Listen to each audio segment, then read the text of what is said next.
Hello friends, DISE में आपका स्वागत है।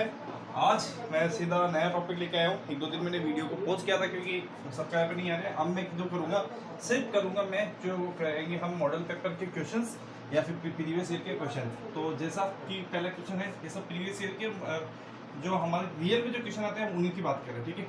अब है पहला क्वेश्चन है, एक कक्षा में 23 छात्रों की औसत आयु 16 वर्ष है। यदि अध्यापक की आयु भी इसी सम्मिलित कर ली जाए तो औसत आयु 1 वर्ष बढ़ जाती है। बोल रहे हैं कि भाई 23, मान लीजिए 23 स्टूडेंट है, उनकी एवरेज आयु है 16 वर्ष। अगर इनकी जो स्टूडेंट है 23 जो स्टूडेंट है उसके अंदर अगर अध्यापक होगा एक जोड़ ली जाए तो जो एवरेज है वो प्लस 1 हो जाता है, यानी 17 हो जाता है। पहले एवरेज 16 था, अब एवरेज 17 हो जाता है। पहले स्टूडेंट की संख्या 23 थी, मतलब जो नंबर ऑफ स्टूडेंट्स 23 थे, अब नंबर ऑफ स्टूडेंट तो 23 ही, पर एक टीचर भी शामिल हो जाता है। तो इसने पूछा है कि अध्यापक की आयु ज्ञात कीजिए। देखिए ऐसे क्वेश्चन में कैसे करना पड़ता है। वैसे तो बिल्कुल जो क्वेश्चन मैं अपनी तरफ से नहीं करा रहा हूँ कि ये इजी है ये हार्ड है। मैं सीधा मॉडल पेपर से या फिर जो प्रैक्टिस पेपर है, प्रीवियस पेपर है, उसमें से लिया है। तो ये पटवारी की जो प्रीवियस ईयर है उसमें से दिया गया है, ठीक है। तो कुछ नहीं करना है। देखिए हम जानते हैं कि भाई 23, सबसे पहले क्या करते हैं हम, टोटल पहले निकाल लेते हैं। टोटल स्टूडेंटों का टोटल निकाल लेते हैं। कैसे निकालेंगे? 16 इंटू 23, 16 इंटू 23, 16 16 32 38 48, उनका 8 हासिल हो गया 4, 16 16 32, 32 और 4 32 और 36, तो 368 हो गया भाई। पहले टोटल मतलब जो 16 बच्चों की 23 बच्चों की टोटल जो है कितनी होगी? 368। 16 बच्चों की आयु, ओ सॉरी 23 बच्चों की आयु टोटल कितनी होगी? 368। ये कैसे निकाला? मैंने आपको पहले बताया हुआ एवरेज का फॉर्मूला। एवरेज क्या होता है? अनुपातों का योग या फिर है ना जो भी संख्या है उनका योग। मैं बोलता हूँ अनुपातों का योग, या जो ना अनुपातों का योग बटा अनुपातों की संख्या, ये होता है। तो अगर अनुपातों का योग लिखना तो क्या कहते हैं? एवरेज इंटू अनुपातों की संख्या कर देते हैं। मैंने भी क्या करा, एवरेज 16 है इंटू अनुपातों की संख्या कर दिया 23, तो 368 आ गया। अब ये 368 आ गया। अब क्या हुआ? 368 आ गया, ठीक है। अब एक इस जो है टीचर जुड़ गया, तो यहाँ पे क्या लिखा हुआ है? अब टोटल कितना हो गया? ये टोटल 1 मान लो। अब टोटल कितना हो गया? अब टोटल हो गया टोटल 2।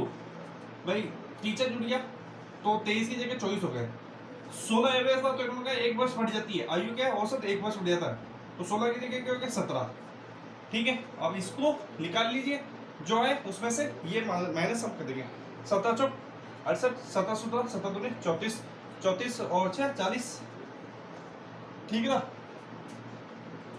ओके 408 है। तो अब हम क्या करेंगे? स्टूडेंट किसकी निकालनी है भाई? ये है 23 स्टूडेंट और यहाँ पे 23 स्टूडेंट प्लस टीचर है। तो टीचर की आयु के लिए क्या करेंगे?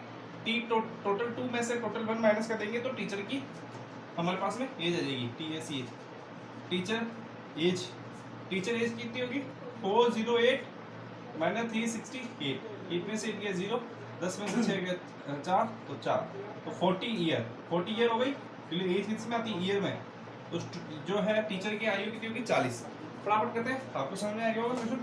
हम नेक्स्ट क्वेश्चन की ओर चलते हैं। नेक्स्ट क्वेश्चन है हमारा, देखिए ऊपर नेक्स्ट क्वेश्चन है हमारा, एक टीवी का मूल्य प्रतिवर्ष 10% कम हो जाता है। यदि आज का मूल्य 14,580 रुपए हो तो 2 वर्ष बाद उसका मूल्य ज्ञात कीजिए। मतलब कोई टीवी आपने, मान लीजिए आपने कोई टीवी खरीदी नहीं, अब आप जानते हो कि हर साल उसकी रेट घटेगी, चाहे आप मोबाइल लो चाहे किसी भी चीज लो, हर साल आप उसकी रेट घटेगी। तो मान लीजिए उसको कहते हैं डिफ्लेक्शन। तो डिफ्लेक्शन यहाँ हो रहा है 10%, हर एक साल 10% हो रहा है। 2 वर्ष बाद उसकी मूल्य क्या होगी? तो इसके ऐसे क्वेश्चन को कैसे करना पड़ता है फ्रेंड? देखिए 10% को सॉल्व करूंगा, वैसे तो याद होनी चाहिए। तो ये तो 1/10, 1/10 होता। पहले साल 10 रुपए मूल्य थी तो 9 रुपए, 10 से 1 हो गई, मतलब 10 थी तो 9 हो गई। दूसरे साल भी 10 थी तो 9 हो गई। मैंने बताया आपको, ये बताया मैंने, सक्सेसिव परसेंटेज बोलते हैं इनको, परसेंटेज में काम में आता है। और अगर कट रहे आपस में तो इनको काट दो, ठीक है। नहीं कट रहा, 10 है 9 है, नहीं कट रहा, 10 है 9 है, मतलब नहीं कट रहा, तो क्या करेंगे? 10 × 10 100, नंबर 81। अब देखिए ये जो 100 रुपए मेरी पहले जो स्टार्टिंग में मेरी चीज थी 100 रुपए की, 2 साल बाद में वो कितने की होगी? 81 रुपए की, ठीक है ना। कितने की होगी? 81 रुपए की, यानी 19 रुपए मेरा घटा हुआ 2 साल बाद में। अब यहाँ लेकिन दिए हुए कि आज का मूल्य दिया हुआ है, ये 100 जो है किसके बराबर है? 14,580 के। तो 81 किसके होगा? तो 1 0 से ये 1 0 गई। अब यहाँ पहले 1 यूनिट की वैल्यू निकालेंगे। यहाँ 1 यूनिट की वैल्यू क्या आएगी? यहाँ होगी 1 यूनिट की वैल्यू हो जाएगी, 1 यूनिट की वैल्यू हो जाएगी। देखिए 1 0 से 1 0 चल गया, अब 10 है, 10 के अंदर इसके बाहर लगाएंगे तो 145.8 ये होगी। एक यूनिट की वैल्यू ये है, तो अभी कितनी है, 81 यूनिट है, तो 81 इसको कर दूं 145.8 इंटू 81। पहले तो ऐसा कैसा आएगा 145.8, ठीक है ना, पॉइंट बाद में लगा देंगे हम। फिर 8 8 64 के 4 हाथ से लगे 6, 8 45 40 46 46 के 4 हाथ से लगे 4, 8 32 32 4 36 36 के 6 हाथ से लगे 3, 8 1 8 3 11, ठीक है, उनको जोड़ देते हैं। 8 4 12 12 6 6 12 12 हाथ से लगे 6 6 4 10 11 11 1 1 2 3 ये सही आ रहा है क्या? एक बार देख लेते हैं। ये एक आगे, सॉरी थोड़ी कैलकुलेशन मिस्टेक होगी, एक आगे पहले इसको लिखेंगे 1.488, फिर एक आगे 8 64 के 8 से लेके 6 8 5 40 40 4 40 6 46 46 8 40 40 6 46 46 के 6 से लेके 4 8 32 32 4 36 36 के 6 से लेके 3 8 1 8 3 11, तो ये हो गया 8 5 4 9 6 4 10 6 और 7 और 1 8 और 1 1, तो एक पॉइंट लगाना था एक के बाद में, तो ये हो गया हमारे पास में। जो आज वैल्यू जाएगी 14,580 रुपये थी, वो आज वैल्यू हो जाएगी 11,809.8 रुपये हो जाएगी आज की वैल्यू। तो ये डिप्लेशन का डाइट, अगर आप चाहो तो वैसे डाइट मल्टीप्लाई कर सकते हो 80 + 8, फिर 80 से मल्टीप्लाई करते हैं, फिर 1 से मल्टीप्लाई करते हैं, डाइट कह सकते हो, या फिर आप लोग मेथड या कैसे भी कह सकते हैं। ओके, तो ये होगी आज की हमारी वैल्यू। आज इस टीवी की वैल्यू कितनी होगी 11,809 रुपये की, जो आप 14,000 की लाए थे। ओके, ये हो गया कंप्लीट। नेक्स्ट क्वेश्चन की ओर चलते हैं। ये हटा देता हूँ ताकि कंफ्यूज ना हो, फिर इसके बाद नेक्स्ट वाला क्वेश्चन कर रहे हैं। एक दुकानदार ने झूठी तराजू से तोलते समय 7%, खरीदते समय 7% का धोखा दिया। यदि वो माल को खरीदे हुए भाव में बेचे तो इस प्रकार धोखा देने पर उससे कितने % का लाभ होगा।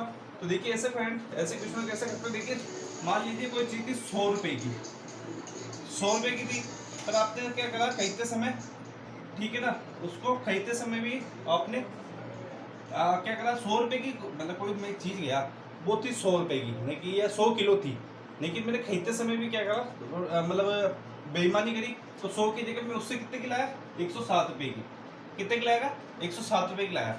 अब वो चीज तो मगर ये पैकेट है तो ये 100 किलो का, लेकिन मैं बेईमानी करके उसको 107 का लाया। अब ये है तो 100 किलो का, लेकिन एक्चुअली में इसकी 107 है, इसमें 100 लिखा हुआ, लेकिन 107 किलो का मैं लेके आ गया। अब मैंने क्या करा, इसको बेचा ना, तो भी मैंने 7% का घपला किया। क्या किया 7% का घपला किया। कैसे, मतलब है तो 100 रुपए की चीज ये, लेकिन किसी आदमी को बेची ना, तो मैंने बाट के नीचे कुछ लगा देता ना वैसे, तो उसको बेचते समय 100 रुपए की जगह 100 किलो की जगह उसको 7 मतलब 7 की, तो इसको 93 हो गया भाई। 100 की जगह हमने कैसे बेच दिया 7 कम में बेच दिया, यानी 93 में बेच दिया।